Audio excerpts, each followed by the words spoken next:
প্রিয় ভাই ব্রাদার, আপনি কি বাংলাদেশ থেকে তুরস্কতে ভিজিট টু ওয়ার্ক পারমিট ভিসাতে যেতে পারবেন কিনা? মানে তুরস্কতে ভিজিট ভিসা যাওয়ার পরে ওয়ার্ক পারমিট ভিসাতে কনভার্ট করতে পারবেন কিনা, বা তুরস্ক কোথায়? তুরস্ক তো আপনারা জানেন, যেটাকে আমরা টার্কি নামে চিনি অনেকে, ঠিক আছে, সেটাই তুরস্ক। আর তুরস্ক থেকে আদৌ মানে ভিজিট ভিসায় গিয়ে ওয়ার্ক পারমিট ভিসাতে কনভার্ট করা যায় কিনা, এবং কিছু কিছু গুরুত্বপূর্ণ বিষয় বর্তমানে আপনারা দেখতেছেন যে তুরস্ক নিয়ে খুব মাতামাতি চলতেছে সোশ্যাল মিডিয়াতে। তো এই সম্পর্ক নিয়ে কিছু কথা আপনাদের মাঝে উপস্থাপন করব। অবশ্যই কথাগুলো আপনাদের জানা দরকার এবং কি জানা উচিত। অবশ্যই সম্পূর্ণ ভিডিওটা মনোযোগ সহকারে দেখবেন, কারণ আমি স্বল্প সময়ের ভিতরে ভিডিওটা শেষ করে ফেলাইমু। আসসালামু আলাইকুম, আমি মোহাম্মদ মেহেদী হাসান। যে যেখান থেকে আমার ভিডিওটি দেখছেন সবাইকে ব্যাপারী মেহেদী অফিসিয়াল চ্যানেলে স্বাগতম।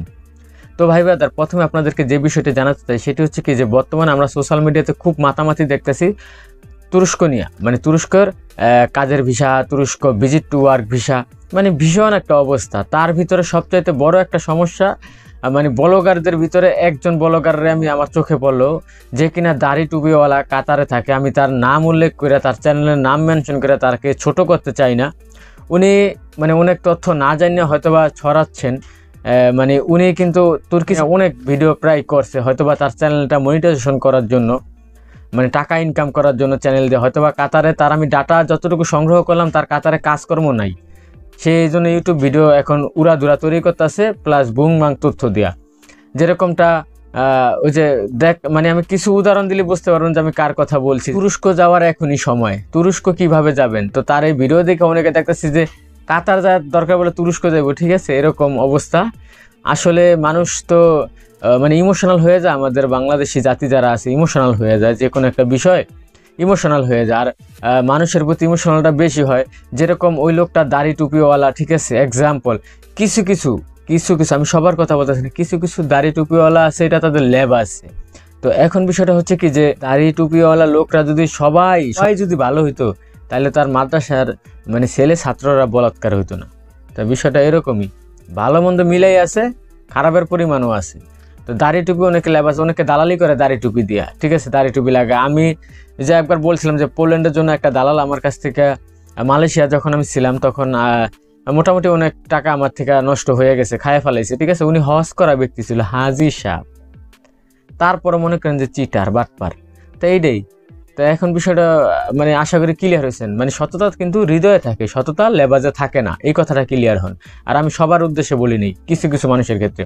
তো এখন যেটা মূল প্রসঙ্গ, ডাইরেক্ট ক্লিয়ার কাট কথা, তুরস্কতে আপনি ভিজিট ভিসা যাওয়ার পর জীবন ও ওয়ার্ক পারমিটে কনভার্ট করতে পারবেন না।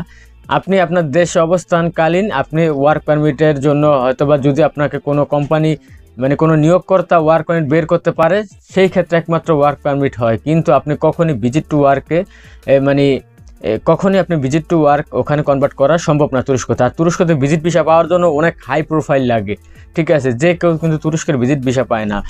মানে ফ্রান্স জার্মানির মতো দেশের ভিজিট ভিসা পাওয়া গেলেও অনেক সময় তুরস্কের ভিজিট ভিসা পাওয়া যায় না। এটা একটা খাতারনাক অবস্থা, ঠিক আছে। মানে ওদের অ্যাম্বাসেডররা খুবই হার্ড, ঠিক আছে। মানে আমি কিছু কিছু ভিডিও দেখছি, আমি বলতেছি না যে সেই লোকে ভিজিট টু ওয়ার্ক পারমিট ভিসার ভিডিও করে, মানে উনি মানে এরকমভাবে তুরস্কের ভিডিওগুলো করে, মানে মনে হইতেছে তুরস্ক যাওয়া একবার সহজ, তার খালাতো ভাই তুরস্কের অ্যাম্বাসডর, ঠিক আছে। মানে আমি কখনো মানে আসলে ইউটিউবিং করে আরেক ইউটিউবার সম্পর্কে কখনো কোনো কথাবার্তা বলি না, কিন্তু আসলে এই লোকটা রিসেন্টলি 2025 সালে আইসা চ্যানেল খুলছে, ঠিক আছে, দেখেন আঙুল ফুলে কলা গাছ হয়ে গেছে, হাজার হাজার ভিউ তার ভিডিওতে। তার মানে কি, সে মনে করেন যে এরকম তথ্য, মানে এরকম থাম্বনেল লাগে, এরকম তথ্যগুলা দিতেছে যেগুলো আজগুবি, ঠিক আছে। তো বিষয়টা হচ্ছে ভাই, এত সুন্দর করে কথা আমি বলতে পারি না, আমি আমার কথা বলতেছি, আমি আমার আঞ্চলিক ভাষায় কথা বলি, কিন্তু আমার কথা হচ্ছে আমার ভিডিও থাকতে হবে অথেন্টিক, আমার কথাও থাকতে হবে অথেন্টিক। কারণ আমার লাখ লাখ ভিউ হওয়ার প্রয়োজন নেই, ঠিক আছে। আমি একটা প্রবাসী বান্ধব লোক, প্রবাসী লোক, ঠিক আছে। আমি বুঝি প্রবাসীর যন্ত্রণা। মিথ্যা তথ্যের কারণে, ঠিক আছে, অনেক ব্লগারদের মিথ্যা তথ্যের কারণেও কিন্তু সাধারণ পাবলিকের সমস্যা হয়, ঠিক আছে, এটাই সত্যি কথা।